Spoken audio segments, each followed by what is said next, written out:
bilyapsiz bir ayib xato qilyapti. Satarahullohu fid dunya val axira.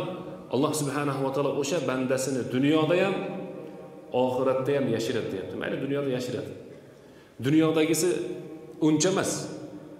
Ayniqsa oxiratda Alloh subhanahu va taolo yashirsa, kechiradi degan so'z chiqadi orqasidan.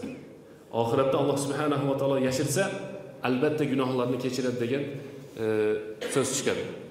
Bir odamning gunohini ustida ushladingizmi, uni yashiring. Ahmad degan bir kishini aytib berishadi qissasini.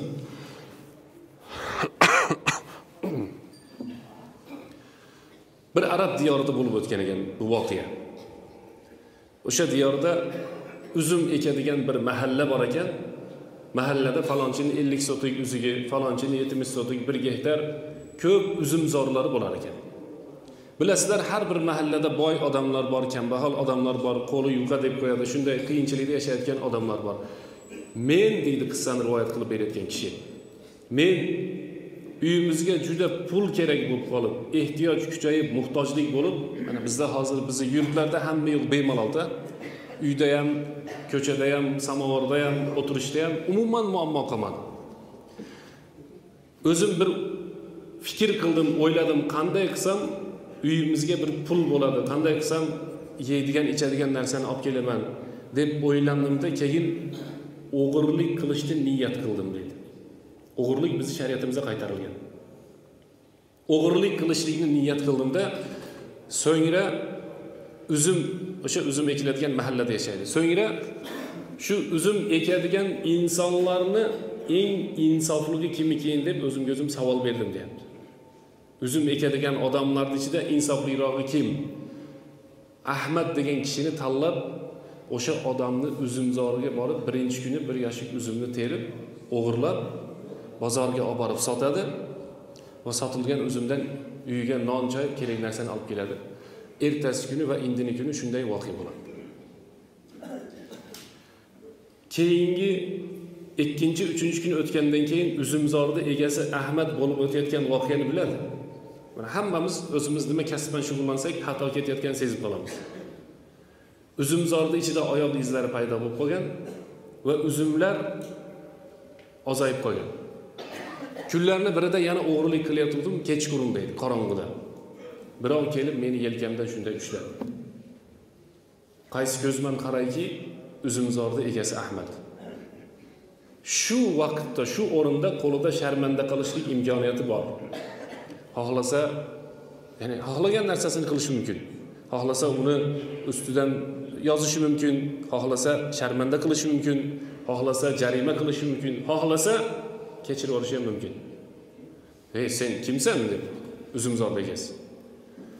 "Ey Ahmad amaki, men gapiray, siz gapirmay turing" deb. "Ruxsat bersangiz men gapiray" deb. "Xo'p, nima gaping bor?"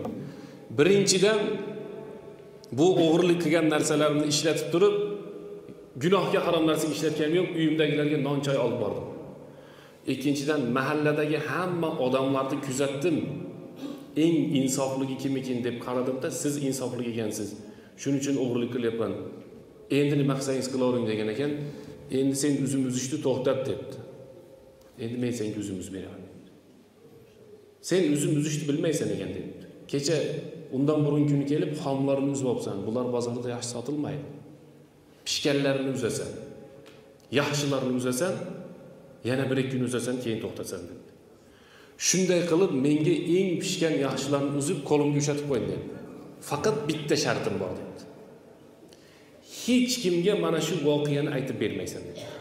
Hech kimga men senga uzum uzib berganimni-yu, uzumzorga kelganimni-yu aytib bermaysan debdi. Bizda savol tug'iladi. Biz qayerdan bildik? Ahmadning farzandi aytadi. Otam dunyodan o'tgandan keyin boy odam, janozasiga juda ko'p odamlar keldi. Ertasi kuni keldi, ta'ziya bildiriladi shariatda. Shu odamlarning ichida bir mahalladagi o'sha kambag'al odam ham kelib, odamlarni ketishligini kutib turdi dedi. Odamlar ketgandan keyin bir voqeani aytib beraman. Otangiz tirikligida sizni otangiz bilan men bilar edik. Endi otangiz o'tib ketdi.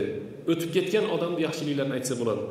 Men o'g'irlik qilmoqchi bo'lgan edim, o'g'irlik qilgan edim. Men o'g'irlik ustida ushlab olgan, ushlab olgandan keyin o'zi pishgan uzumlarni terib berib turib, hech kimga aytmagin degan, siz otangiz shunday odam, mo'min musulmonlarni sharmanda qilmaydi, balki musulmonlarning aybini yashiradigan odam edi. Qur'on o'qib duo qilaylik, otangiz Alloh rahmat qilsin deb aytib berdi, deyapti Ahmad o'g'li. Biz shunday odam bo'lishimiz kerak. O'tib ketganimizdan keyin ham odamlar yaxshilik bilan eslash kerak. Va hayotlik paytimizda ham odamlar bizga qaraganda bu yaxshi odam deydigan bo'lish kerak. Ba'zi bir odamlar ko'rasiz hayotda, qayerda kamchilik qilar ekan, qayerda xato qilar ekan, aybini bilib qolsam, sharmanda qilsam deydi.